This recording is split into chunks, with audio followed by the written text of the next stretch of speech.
नमस्कार, मैं हूं आपके साथ अंजलि आनंद और आप देख रहे हैं न्यूज 24 की खास पेशकश प्रगतिशील महाराष्ट्र। और आज बात होगी गुरु तेग बहादुर की 350वीं शहादत दिवस की, मुंबई के कनाडाई शिष्टमंडल के स्वागत की और मुंबई विजय दुर्ग के बीच रो पैक्स फेरी सेवा की। तो चलिए शुरू करते हैं आज का खास प्रगतिशील महाराष्ट्र। महाराष्ट्र के मुख्यमंत्री देवेंद्र फडणवीस ने 9वें सिख गुरु तेग बहादुर की 350वीं शहादत वर्षगांठ के अवसर पर एक ऐतिहासिक घोषणा करते हुए कहा कि उनकी शहादत को राज्य के स्कूली पाठ्यक्रम में शामिल किया जाएगा।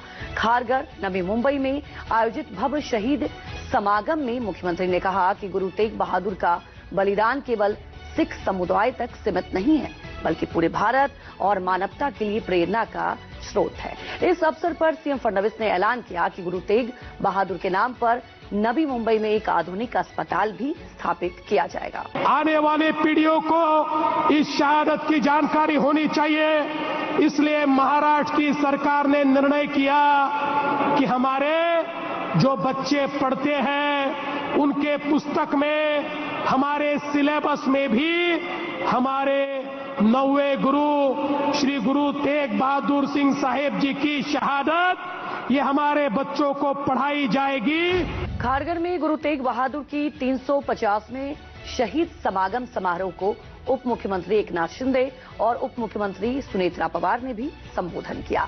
इस मौके पर डिप्टी सीएम शिंदे ने कहा कि आज हम 9वें सिख गुरु तेग बहादुर साहिब के 350वें शहीद दिवस के अवसर पर एकत्र हुए।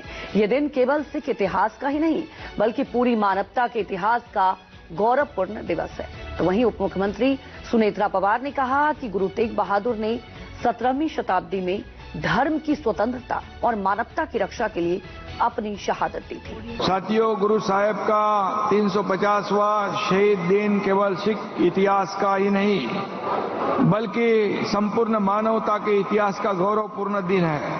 हम सब उस महान आत्मा को वंदन करने के लिए यहाँ जमा हुए हैं, जिन्हें दुनिया हिंद दी चादर के नाम से जानती है। 17वीं शताब्दी में तत्कालीन शासकों के अन्याय अत्याचार के विरुद्ध आवाज उठाकर धर्म की स्वतंत्रता और मानवाधिकारों के लिए बलिदान देकर जिन्होंने भारत की संस्कृति और आध्यात्मिक अस्मिता की रक्षा की, श्री गुरु तेग बहादुर साहब की 350वें शहीदी समागम कार्यक्रम में हम सब यहाँ इकट्ठा हुए हैं। मुंबई के ताज पैलेस होटल में कनाडा से आए शिष्टमंडल के स्वागत के लिए एक भव्य कार्यक्रम का आयोजन किया गया।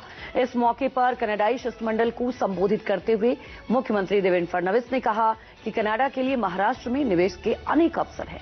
कनाडा की शैक्षणिक संस्थाओं और उद्यमियों को महाराष्ट्र में निवेश करना चाहिए। सीएम फडणवीस ने विश्वास व्यक्त किया कि भारत और कनाडा के बीच शिक्षा, अनुसंधान और नवाचार के क्षेत्र में सहयोग से दोनों पक्षों को लाभ होगा। इस अवसर पर राज्य सरकार ने वैश्विक निवेशकों के लिए अनुकूल नीतियों और पारदर्शी प्रशासनिक व्यवस्था पर भी जोर दिया, ताकि महाराष्ट्र को अंतर्राष्ट्रीय निवेश का प्रमुख केंद्र बनाया जा सके। मुंबई और विजय दुर्ग के बीच रो पैक्स फेरी सेवा का शुभारंभ कर दिया गया। मुख्यमंत्री देवेंद्र फडणवीस और मछली पालन तथा बंदरगाह विकास मंत्री नितेश राणे ने इस सेवा को लॉन्च किया। ये परियोजना सागर आधारित परिवहन सेवा मुंबई को कोंकण क्षेत्र से सीधे जोड़ती है, जिससे पारंपरिक सड़क मार्ग की तुलना में समय, ईंधन और मेहनत कम लगेगी। यही वजह है कि सेवा को महाराष्ट्र के समुद्री परिवहन ढांचे में एक मील का पत्थर माना जा रहा है।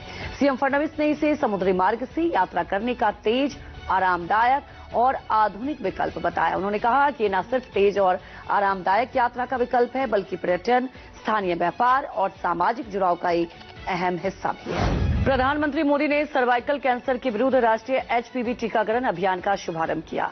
इस कार्यक्रम में महाराष्ट्र के मुख्यमंत्री देवेंद्र फडणवीस ऑनलाइन जुड़े और इस मौके पर पीएम मोदी ने कहा कि केंद्र सरकार की प्राथमिकता है कि एचपीवी टीकाकरण से लाखों बेटियों और महिलाओं को भविष्य में होने वाले कैंसर के खतरे से बचाया जा सकेगा। प्रधानमंत्री ने राज्यों से इस अभियान को जन आंदोलन का स्वरूप देने का आह्वान किया। सीएम फडणवीस ने इस अभियान के लिए पीएम मोदी का आभार व्यक्त करते हुए कहा कि महाराष्ट्र में इसके लिए जागरूकता अभियान चलाया जाएगा, ताकि अधिक से अधिक किशोरियां और महिलाएं इस टीकाकरण का लाभ उठा सकें। आज के प्रगतिशील महाराष्ट्र में फिलहाल इतना ही। अगले हफ्ते फिर होगी मुलाकात। आप देखते रहिए न्यूज 24।